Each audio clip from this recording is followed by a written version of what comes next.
우리 충남 아산에서 좋은샘 교회를 개척하시고 목회하시는 우리 김준호 목사님이십니다. 개척해서 참 고생 많이 하시는데 오늘 저희들이 3월달 특별 새벽 집회 우리가 바쳐진 헌금은 다 외부로 어려운 교회들을 지원하는데 나머지 교회는 지난 시각장애인 목사님께는 강사님으로 오셔서 드렸고 나머지는 다 계좌번호로 보내드렸어요. 이 교회만 오늘 우리가 말씀을 듣고 또 전달을 하려고 합니다. 김준호 목사님은 자녀가 넷이에요. 넷. 개척하니까 원로 목사님 말씀 따나 아기라도 많이 낳아가지고 부흥시켜야 돼요. 부흥시켜야 돼요. 자녀가 넷이에요. 아들, 딸, 아들. 그래서 이남 이녀의 자녀를 하나님이 또 선물로 주셨어요. 그래서 큰 아들이 지금 해병대 저 백령도에 근무해요. 백령도에서 근무하고 이제 이병을 달고 지난주에 이제 휴가 왔다가 들어갔는데 또 모두 자녀들 믿음 안에서 또 잘 기르고 또 개척교회 요즘 얼마나 힘이 드는지 또 믿음으로 잘 극복하고 함께 동력하는 우리도 또 기도로 우리가 구역 예배 때마다 뒤에 기도 제목이 있잖아요. 어려운 교회들 위해서 우리가 조금씩 헌금을 구역 헌금을 보내드리는데 오늘 그 가운데 한 분 목사님을 모셨습니다.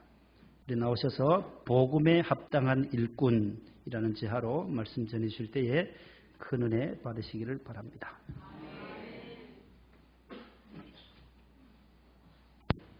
잠깐 기도하겠습니다. 사랑하는 하나님 감사합니다.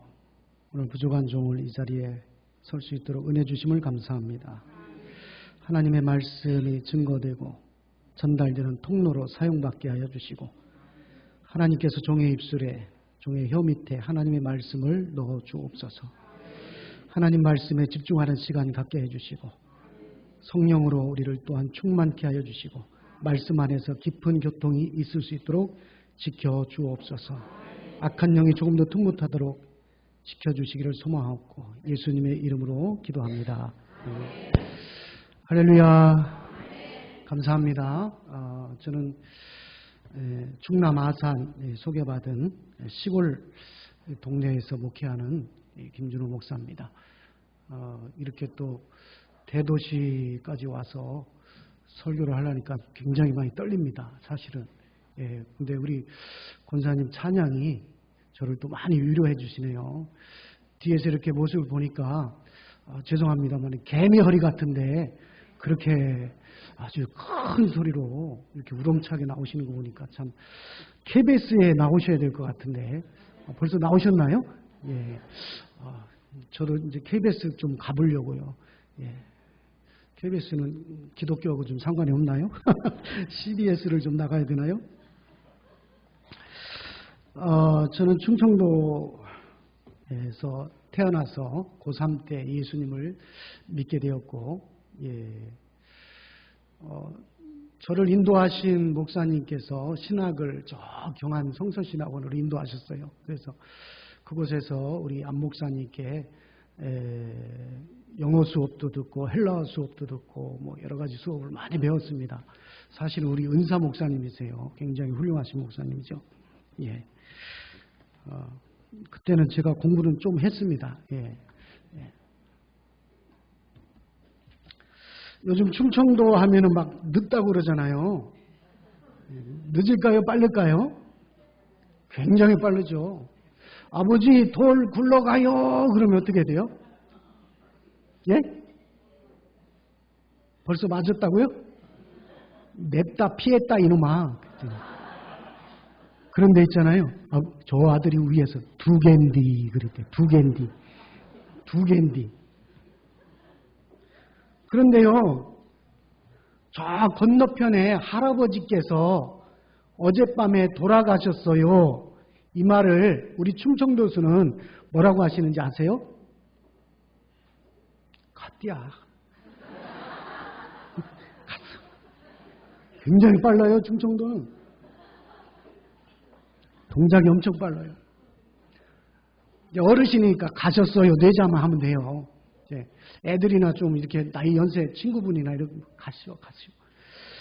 하셨다고. 예, 근데 저는 사실 충청도지만 또 강원도에서 살다가 또 경상도 쪽에서 목회를 하다가 또 충청도로 또 가게 되고 됐습니다.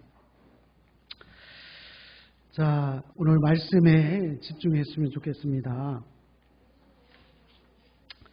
뭐 보신 분들도 계시겠습니다만 아름다운 글 하나를 소개하려 합니다. 놀라운 선교 비사라는 내용입니다. 지금으로부터 100여 년 전 한 젊은 선교사 부부가 미국으로부터 한국으로 파송받았습니다. 이 젊은 선교사 부부는 공주를 기반으로 하여 선교를 시작하였고 공주에서 첫 아들을 낳았는데 첫 아들의 이름을 한국의 광복을 기원하면서 한국식 이름으로 우광복이라고 지었습니다. 그리고 올리브와 로저라는 두 딸을 낳게 됩니다.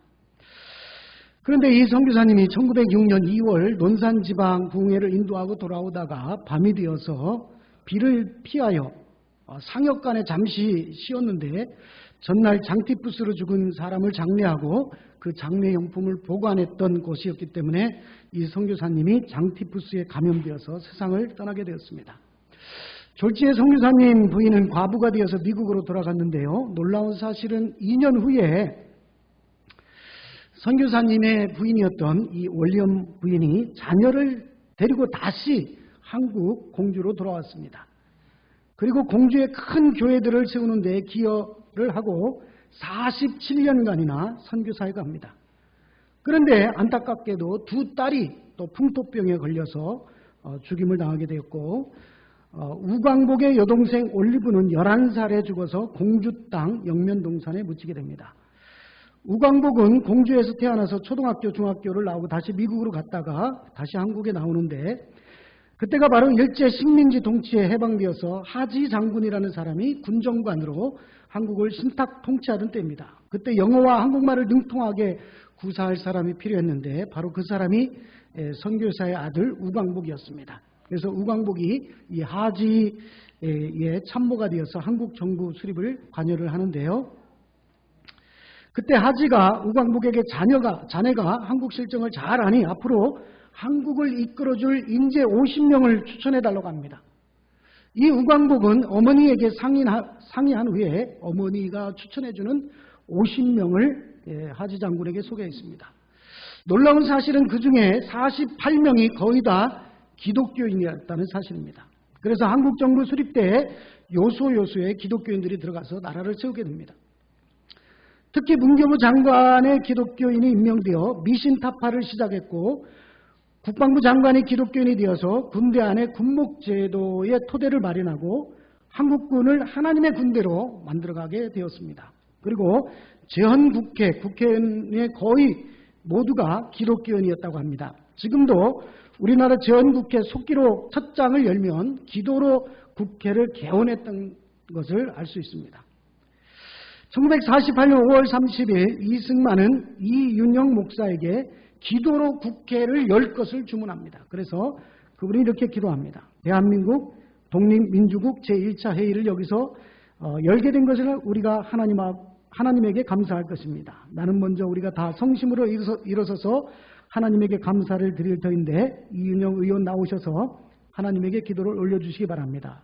그래서 다음과 같이 기도하는데 이 우주와 만물을 창조하시고 인간의 역사를 섭리하시는 하나님이시여 이 민족을 돌아보시고 이 땅에 축복하셔서 감사에 넘치는 오늘이 있게 하심을 주님께 저희들은 성심으로 감사합니다.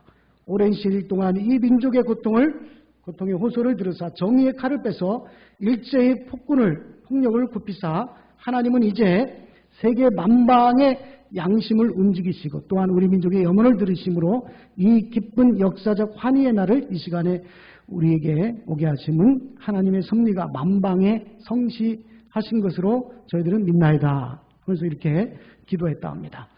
이때 기독교인들은 전 국민의 약 5%밖에는 되지 않았다 합니다. 그런데 월리엄 사모님이 추천해준 50명의 기독교인들이 각 분야에 들어가서 영향을 미친 결과 지금 우리가 잘 알고 있는 대로 10년 만에 500만 성도가 되고 20년 만에는 1000만 성도가 되는 기적이 일어난 것입니다. 여러분 이 기적이 어떻게 가능했을까요? 미 군정 시절 우광복이 추천한 50명부터 시작되었다고 볼 수 있죠. 물론 여러 선교사님들의 수고도 있겠습니다만은 우광복에게 누가 50명을 추천했습니까? 바로 우광복의 어머니 원리엄이었습니다. 이영만리 타국에서 남편을 잃어버리고 두 딸을 잃어버렸는데도 불구하고 다시 한국에 돌아와서 하나의 미랄이 되신 사모님. 이 우광복은 1994년 87세 일기로 소천했는데 11살 때 죽은 내 동생 올리브가 묻혀있는 공주 영면동산에 내 동생 곁에 나를 묻어달라 해서 그곳에 유언하고 묻혔다고 합니다. 아마도 한평생 동안 한국에서 풍토병으로 죽은 동생이 가슴속에 살아 있었나 봅니다. 그래서 지금 우광복의 묘가 동생 옆에 나란히 있다 합니다. 이런 헌신과 희생을 바탕으로 하나님께서 세워주신 내 나라와 내 민족이 깨어서 다시 한번 더 하나님을 경외하는 민족이 될 수 있기를 기도합니다. 이 선교사님과 이 가족이야말로 참다운 하나님의 복음의 일꾼이 아닌가 생각하게 됩니다. 예. 에베소서를 간단히 말씀드리겠습니다. 우리 목사님을 통해서 많이 배우셨겠지만 이 에베소는 에베소서의 무대이자 수신자입니다. 이것은 일찍부터 유대교 회당이 있었고 바울이 제2차 전도여행 말미에 잠시 들러서 유대인들과 변론했고 오래 지체할 수 없어서 브리스길라와 아굴라 동역자를 남겨두고 떠났다가 제3차 전도여행 때 와서 약 한 2년 6개월 정도 그곳에서 복음을 가르치며 그 두란노 소원에서 어떻게 보면 신학교를 열어서 소아시아의 7교회가 또한 히에라폴리스라든지 이런 여러 교회들이 개척되는 놀라운 일들이 일어나게 됩니다. 에베소 체류 기간 동안 이 바울은 날마다 복음을 강의하는 동시에 아시아 일대의 복음을 확대시키는 데 노력을 했던 것입니다. 그런데 여러분들이 잘 알고 있지만 여기 에베소에는 큰 전각이 있습니다. 아르테미스 신전이 있습니다. 127개 도에서 많은 왕들이 돈을 모아다가 그 큰 아르테미스 신전을 지어놓고 거기다가 우상의 본거지를 만들었던 것입니다. 여러분들 잘 알고 있듯이 가나안의 바알이나 아세라 목상을 섬기는 이 사람들은 항상 그 성전에서 봉사를 한다고 하는 여사제들이 있습니다. 모든 제사를 끝내면 죄송합니다만 이 여사제와 하룻밤 지내야 됩니다. 이것이 바로 이방 신전에서 드리는 악행이었습니다. 그것을 127개나 되는 큰 나라에서 이렇게 돈을 모아다가 그 전각을 세웠던 우상의 본거지가 바로 에베소라는 것입니다. 바울이 직접 그곳에 들어가서 신학교를 열어서 하나님의 복음과 말씀을 가르쳤다는 것은 대단한 일이죠. 에베소 본문 말씀을 다시 한번 보겠습니다. 1절 말씀 다시 한번 읽어볼까요? 시작.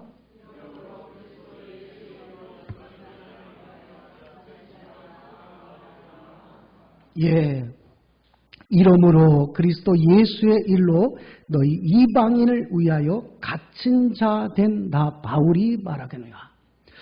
여기 우리 개정판으로 이렇게 번역이 되면서 개역 한글판에는 이러함으로 그리스도 예수의 일로 너희 이방인을 위하여 갇힌 자 된 나 바울은 하고 그 뒤에 점점점 이렇게 써 있습니다. 그 점점점이 뭘까요? 바울이 이 하나님의 놀라운 에베소서를 통하여 하나님의 비밀을, 이 비밀을 계시를 통하여 깨닫고 자신을 통하여 그 하나님의 온 우주적이고 궁극적 목적을 밝히는 이 바울의 그 심정, 자신이 그 어려운 가운데도 이 에베소서를 쓰면서 하나님께 받았던 그 은혜를 말로 다 할 수 없어서 거기서 눈물을 머금고 있는 장면이 바로 3장 1절의 말씀입니다. 물론 다 설명을 다 드릴 수 없습니다만은 어쨌든 오늘 말씀의 제목처럼 복음에 합당한 일꾼이 바로 이 바울이었습니다. 그러면서 바울은 고린도전서 3장 9절에 하나님의 동역자라고 씁니다. 동역자. 우리는 하나님의 동역자들이요 너희는 하나님의 밭이요 하나님의 집이니라. 여러분, 동역자라는 말은 두 마리 별이의 소가 멍에를 이렇게 같이 메고 끈다는 그런 의미겠죠. 그런데 내가 하나님의 어깨와 함께 하나님의 일을 감당하는 동역자 되었다. 여러분, 감히 하나님과 우리가 바로 동역자입니다. 할렐루야. 예, 저도 자신이 없지만 여러분들 좀 자신이 없나 봐요. 아멘 소리가 자꾸 들어가는 것 같아요. 할렐루야. 예, 하나님의 동역자입니다. 그리고 하나님의 일꾼이라 이렇게 표현하고 있는데, 감히 우리가 하나님이요 하나님의 동역자요 일꾼이라는 단어가 어울리지 않지만 하나님은 또한 그렇게 우리를 봐주시는 것입니다. 당당히 바울은 하나님의 동역자들이고 하나님의 복음의 일꾼이라고 우리도 그렇게 고백하면서 주의 일에 힘써야 될 줄 믿습니다. 골로새서에서 바울 자신은 복음의 일꾼이라고 부르고 있죠. 만일 너희가 믿음에 거하고 터 위에 굳게 서서 너희들은 바 복음의 소망에 흔들리지 아니하면 그리하리라. 이 복음은 천하 만민에 전파된 바요 나 바울은 이 복음의 일꾼이 되었노라. 할렐루야. 이것보다도 더 감격스러운 일이 어디 있을까요? 예. 하나님의 복음의 일꾼, 하나님의 동역자. 저도 젊은 시절에 사명을 받고 이렇게 온전히 지금까지 달려왔습니다만, 젊은 사람들이, 특히 젊은 사람들이 하나님을 위해서 자신을 온전히 불태우고 헌신하는 것 참 멋있다고 생각합니다. 예.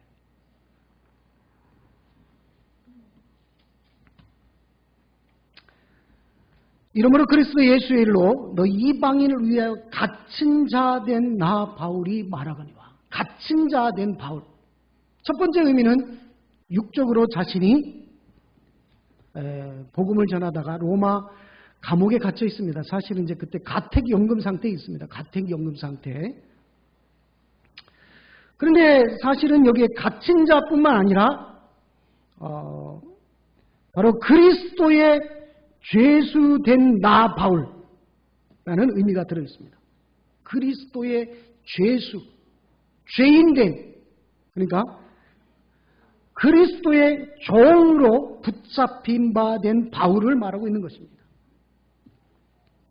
그리스도 예수에게 갇힌 자 된 바울, 영적인 의미겠죠. 육적으로, 실제적으로 로마의 가택연금 상태에 있는 바울이 무슨 소망이 있어서 에베소 교회를 향하여 이 말씀을 줄 수 있겠습니까? 그러면서 바울은 2절부터 5절까지 하나님의 은혜의 경륜을 설명합니다. 이 하나님의 은혜의 경륜을 너희가 나를 통해서 들었을 것이다. 곧 계시를 통해서 내게 비밀을 알게 하신 것은 내가 먼저 간단히 기록함과 같은데 그것을 읽으면 내가 그리스도의 비밀을 깨달은 것을 너희가 알 수 있으리라. 여러분, 계시하니까 뭐 그렇게 막 특별하고 막 비밀스럽고 그런 게 아닙니다. 계시는 리벌레이션이라고 해서 열어서 보여주다는 것입니다. 활짝 열어서. 물론 이제 바울에게 이 계시가 주어졌기 때문에 우리에게는 좀 이렇게 복잡하고 좀 막 신비스럽고 할 수 있겠지만, 계시라는 단어 자체가 원래는 요한 계시록도 요한 묵시록이 아닙니다. 요한 계시록이라고 주 예수 그리스도의 계시다, 예수님의 계시라고 제목이 나와 있죠, 계시록에. 근데 너무 묵시로 풀으니까 힘들어지는 것처럼 이 바울에게 계시로서 하나님의 이 비밀의 경륜을 깨닫게 했다. 사실은 1장부터 2장까지의 내용을 우리가 잘 봤으면 좋겠습니다만 시간이 없으니까요. 그래서 바울은 하나님의 비밀인 그리스도를 말하면서 이 비밀을 계시로 알게 되었고 이 비밀의 선포자요, 이 복음의 일꾼이 되었다고 당당히 선포하고 있습니다. 자, 일꾼이라는 것은 바로 집사라는 말입니다. 집사. 잡을 집자, 일사자. 그래서 목사도 집사예요. 집사도 집사입니다. 권사도 집사입니다. 안 믿으시는가 봐요. 하나님의 일을 맡은 집사입니다. 할렐루야. 하나님이 다 집사예요. 집사. 6절부터 7절까지는 유대인들에게는 아주 청천벽력 같은 말씀을 선포합니다. 그게 무슨 말일까요? 6절 한번 읽어볼까요? 6절, 7절 시작.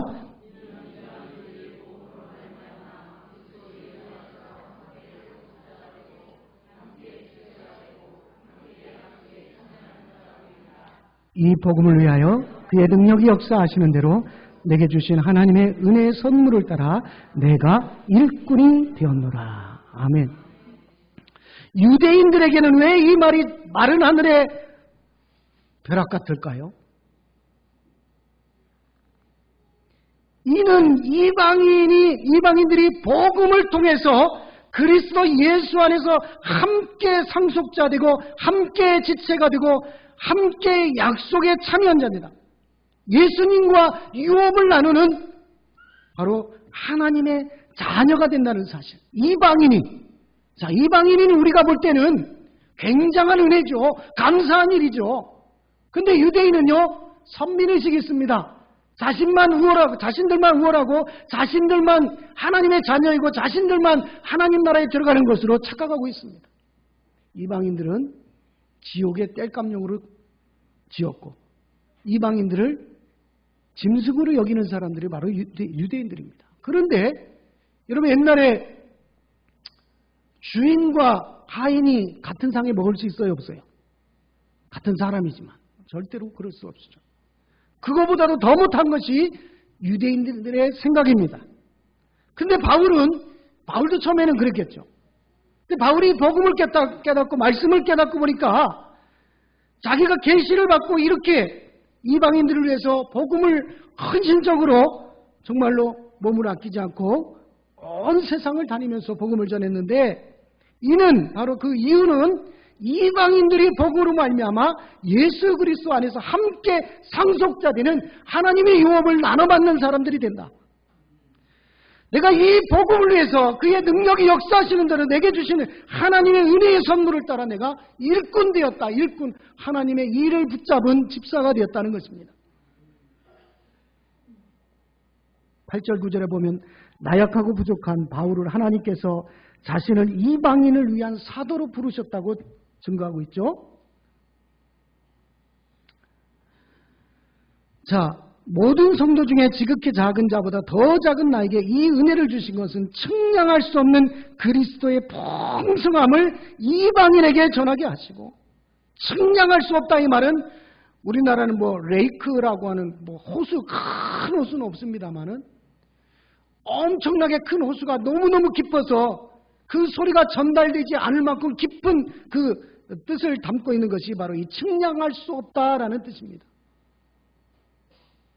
하나님의 그 측량할 수 없는 깊고도 넓은 그 풍성한 은혜, 그 풍성한 은혜가 유대인들에게 가는 것이 아니라 이방인들에게 갔다는 것입니다.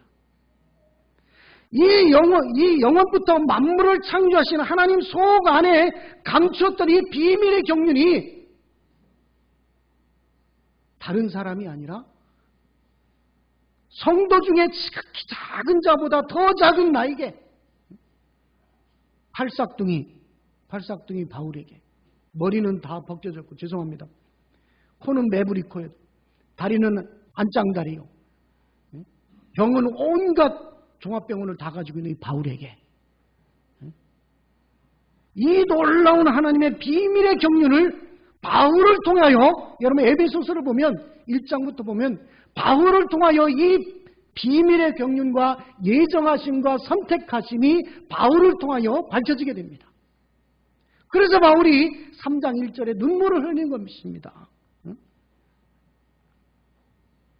여러분 10절 한번 읽어볼까요? 왜 그렇게 하셨는지 시작. 이는 이제 교회로 말미암아 하늘에 있는 통치자들과 권세들에게 하나님의 각종 지혜를 알게 하려 하심이니, 이는 하면서 그 이유를 말씀해 주고 있습니다. 바울이 이렇게 비밀의 경륜을 알게 되었고 이 복음을 만방에 선포하고 하나님의 일꾼 된 이유, 교회들을 깨우는 것입니다. 이유는 이제 교회로 말미암아 교회를 통해서 하늘의 통치자들과 권세들에게 하나님의 각종 지혜를 알게 하려 하심이니.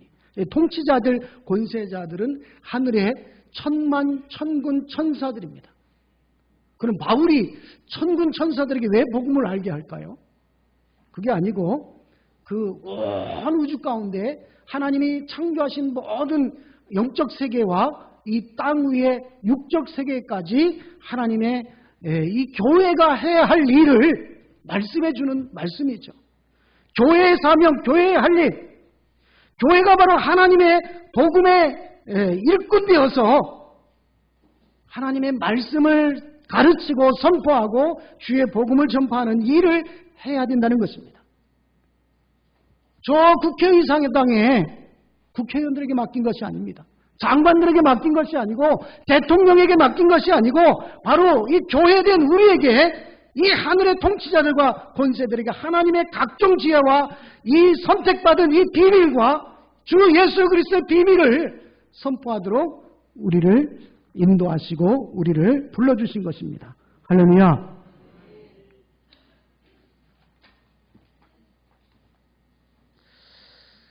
이제 신약의 교회에서 이렇게 그 말씀이 완성되고 그 베일이 완전히 벗겨진 것입니다. 하늘의 선한 천사들은 바로 이 교회를 통해서 유대인이든 이방인이든 차별 없이 하나님 나라가 이루어져가는 구원의 계획의 비밀을 그제서야 깨닫게 되는 것입니다.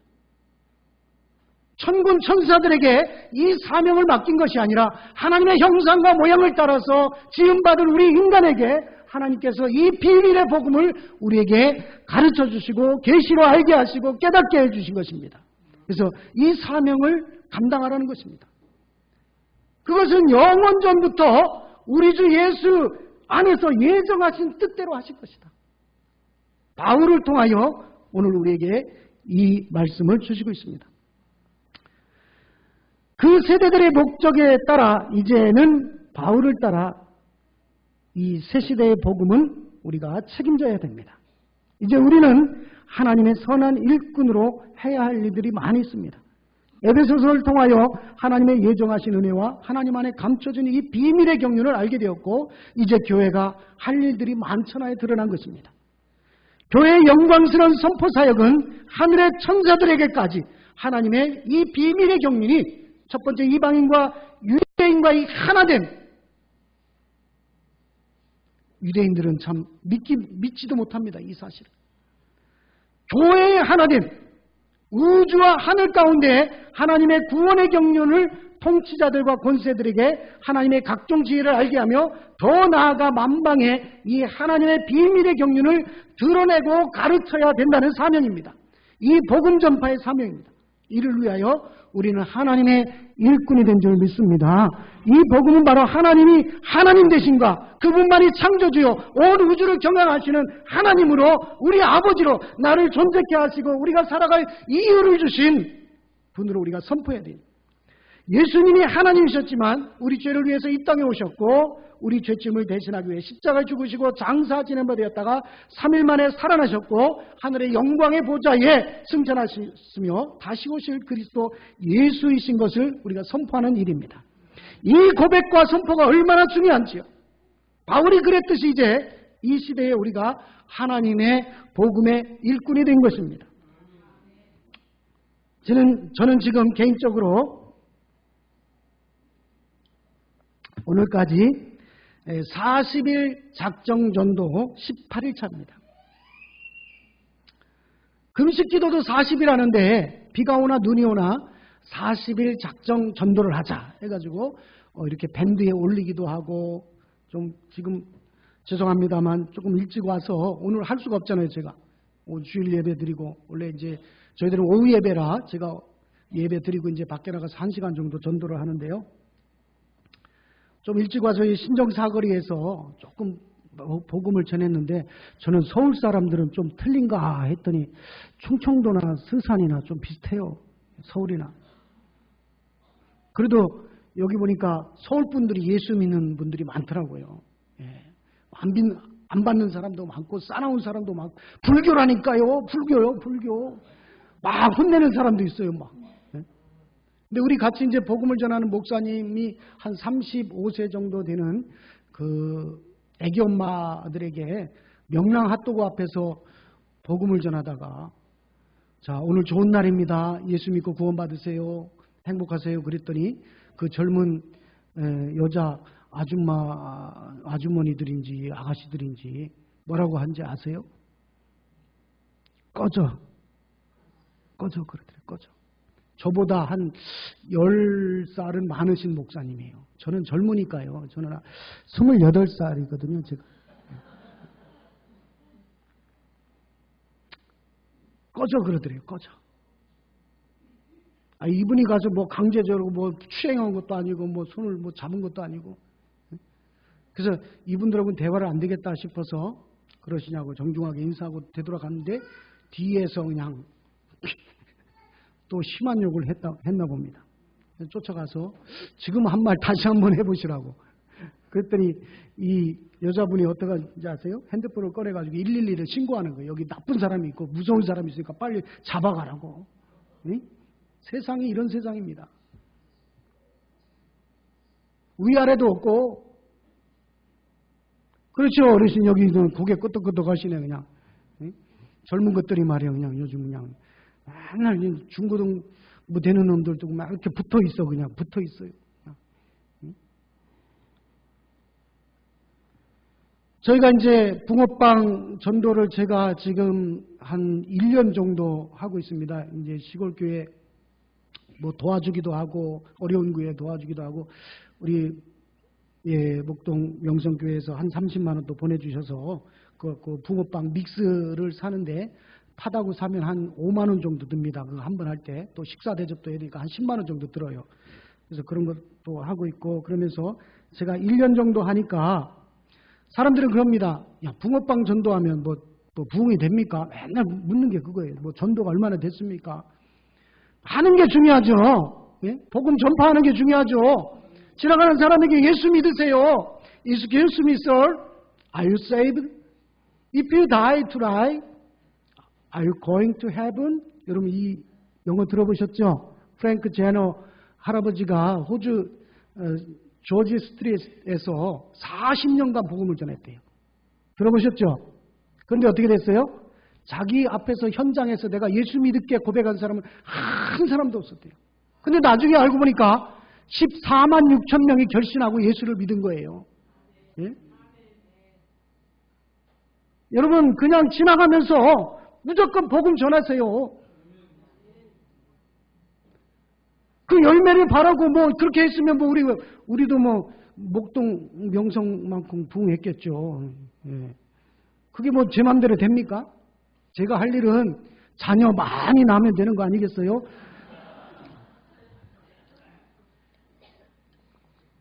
사실은 제가 우리 아내가 혼자이기 때문에 3명만 낳으려고 그랬어요. 그런데 우리 아내가 둘째가 딸인데 딸을 낳고 제가 그때 전도사 때라서 저희가 멀리 경주에서 목회하고 우리 처가댁이 강원도 동해라서 못 갔어요. 제가 아기 둘째 낳을 때 못 갔는데 우리 아내가 이렇게 애를 낳고 이렇게 막 약간 절도를 했었나 봐요. 그래서 너무 힘들구나. 이 애기를 낳는 게 너무 힘들구나 싶어서 제가 조금 조절을 하다가 성경을 읽고 나서는 창세기 1장 그 28절인가요? 예, 생육하고 번성하라. 땅에 충만하라 그랬잖아요. 하나님의 제1조 명령이에요. 야, 안 되겠다. 한 명 더 낳자. 그래가지고 셋째는 일부러 가졌는데 넷째는 며느리도 모르고 시어머니도 모르고 막 아무도 모르게 낳은 거예요. 예, 진짜 몰랐어요. 예, 그래서 넷째는 하나님의 선물로 준 것 같아요. 예. 제가 원래 그렇게 낳으려고 한 게 아니에요. 또 집에 가 흉보지 마세요. 예. 예, 목사님 이거 시간 다 됐네요. 빨리 끝내야 되죠. 예. 자, 어쨌든 붕어빵 전도를 열심히 해가지고 이 광해 어머니가 이렇게 지나가다가 어느 목사님이 이렇게 붙잡고 놓고 계신 거예요. 그래서 제가 말씀을 전하고 복음을 전하니까 막 우시고, 나중에는 제가 저 옆에 가서 너무 안타까워서 다시 제 영접을 시켰더니 계속 눈물만 흘리시고, 제 예비신자예요. 예비신자. 제 점순이라고는 무당 67세 대박식당, 제가 예비신자 그 식당에 가서 전도하는데 거기 앉아 계신 거예요. 무당이랍니다. 무당. 그래가지고 제가 열심히 말씀을 갖다 읽어주고 나중에 영접기도 시키려고 했더니 그 기도는 안 하더라고요. 그러면 주기도나 한번 해보자 그랬더니 안 한대. 그래서 제가 만났기 때문에 제가 신방을 가야 되잖아요. 신방. 그래서 신방 갔어요. 신방 갔더니 저쪽 앞 방에 보니까 신방을 이렇게 차려놨는데, 이 무당은 원래 그 부처신을 믿어. 부처도 그 귀신입니다. 그래놓고 뭐 잔뜩, 제가 이 사진에 있는데요, 무슨 뭐 별 신령 같은 거 뭐 잔뜩 있어. 왜 이렇게 많아요? 그랬더니 자기 신딸이 있잖아요. 신딸 아세요? 신을 받게 하는 그 이제 제자들이에요. 제자들, 신딸들이 신을 받아다가 다 갖다 이렇게 놓은 거예요. 그러니까 잔뜩 있는 거예요. 제가 무당집에 신방도 갑니다. 예. 아마 답방이 온다고 그래서 아마 조만간에 우리 교회에 한번 오기로 했습니다. 예. 이렇게 서로 왕래가 있어야 돼. 답방하고 신방하고 하다 보면 신자 되겠죠. 예. 우리 아산에는 신천지가 아주 본부입니다. 그리고 제가 시장에서 복음을 전하다 보면 안상홍이 아버지 그거였다가 장길자로 또 넘어갔죠. 어머니 하랍니다. 어머니 하. 예. 그것들이 와가지고 얼마나 열심히 막 이렇게 필기를 하면서 전하는지 막 한 5시간을 해요. 5시간. 저는 잘해봐야 1시간 30분 뭐 이 정도 하는데 5시간이나 붙잡고 막 증거하는 거예요. 이 이단들이. 예? 근데 우리 전도를 지금 배우고 있는데 한 목사님들하고 집사님들하고 한 30명이 지금 아산을 뒤집고 있습니다. 어느 교회는 70명 전도대 파송을 해서 날마다 전도하는 사람 70명을 파송했어요. 여러분, 이 이단들이 얼마나 될 겁니까? 예?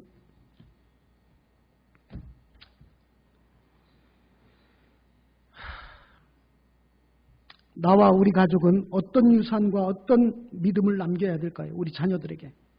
말씀을 2구절만 읽고 마치려 합니다. 조나단 에드워드가와 마크 슐츠가의 비교도 있는데 그건 뭐 아시는 분도 있겠습니다만은